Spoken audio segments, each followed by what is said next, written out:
زميل محسن اتفضل.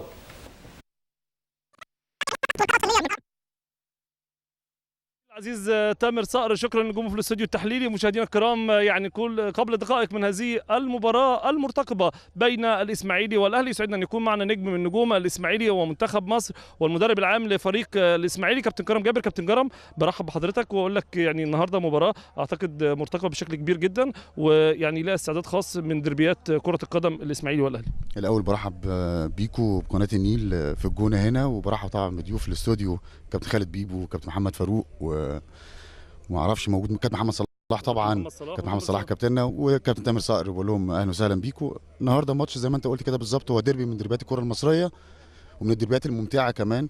دايما بيبقى فيه كوره كويسه، دايما الناس بتستمتع بمباراه الاهلي والاسماعيلي. انا حاسس ان النهارده الاستعدادات مختلفه شويه. عندنا النادي الاهلي بيسعى انه يحصل نادي الزمالك، نادي الاسماعيلي كمان عنده اهداف تانية بيحاول يوصل للمربع الذهبي. الماتشات اللي فاتت كان فيها تحسن كبير قوي في الاداء. اعتقد ان مباراه النهارده يعني لا تقبل قسم على 2 زي ما بيقولوا، كل واحد فينا بيلعب لهدف. النادي الاهلي عايز يكمل والنادي الاسماعيلي كمان عايز يكسب عشان يخش المربع الذهبي كمان ويقرب من المجموعه اللي بتلعب على البطوله ان شاء الله. عايزين تعوضوا ال6 نقاط اللي انتوا خسرتوهم في البدايه اعتباريا وعاملين مقصرين معاكم بشكل كبير. يعني هم مقصرين، بس خلي بالك دي صفحه واتقفلت خلاص. هم 6 بونت مقصرين جدا جدا نفسيا من بدايه الموسم مش من دلوقتي. لكن احنا دلوقتي عندنا هدف واحد بس، انت بتحاول الاول بس توصل للمربع الذهبي، الاربع فرق الكبار اللي بيلعبوا على البطوله. اعتقد انها فرصه كويسه جدا جدا انك بتلاعب منافس قوي. طبعا النادي الاهلي الفتره اللي فاتت كلها بيلعب على بطوله الدوري وبطل الدوري. السنه دي الظروف مش ماشيه كويس شويه، لكن هو اقرب الفرق اللي انت بتحاول تلعب عليها دلوقتي. عندك زمالك، انبي، اهلي، المقصه طلع كمان، فانت بتحاول تحصل الناس دي. فمباراه النهارده زي ما بقول لك كده ما تقبلش الاسم على 2، لان انت لو انت كسبت هتقرب كتير قوي. لو هو كسب قرب لنادي الزمالك وانبي، وطبعا النتيجه العكسيه هتبقى سلبيه بالنسبه له وبالنسبه لنا احنا كمان. فاعتقد يعني المباراه حضرتك التعادل مش في صالحكم انتوا الاثنين. لا احنا بص بنلعب مباراه النهارده، مباراه تقربنا كتير قوي للمنافسه، وفي نفس الوقت انت بتلعب منافس ليك في الاربعه اللي فوق. فهدفنا من المباراه هو الفوز، بس الفوز امتى او ازاي حسب مجريات المباراه. قالت تشتغلوا ازاي؟ اللعيبه يشتغلوا ازاي النهارده في الملعب؟ لا احنا اتكلمنا عن النواحي النفسيه.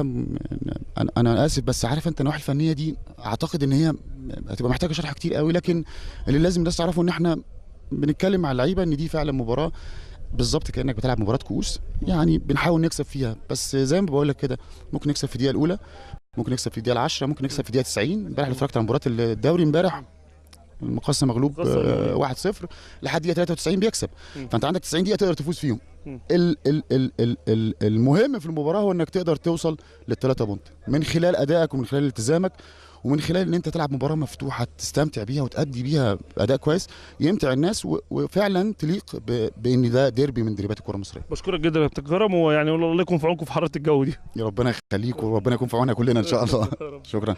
طبعا زميلي تامر وكل نجومك في الاستوديو التحليلي وكل مشاهدينا الكرام، عايز اقول المباراه النهارده نقول اجواء شديده الحراره في هذا الملعب. نقول يعني درجه الحراره تخطت 35 درجه مئويه، واعتقد ده هياثر بالسلب على اللعيبه بشكل كبير جدا. كابتن وائل جمعه نزل وسال على رشاشات الملعب قبل بدء المباراه، قالوا له ما فيش رشاشات.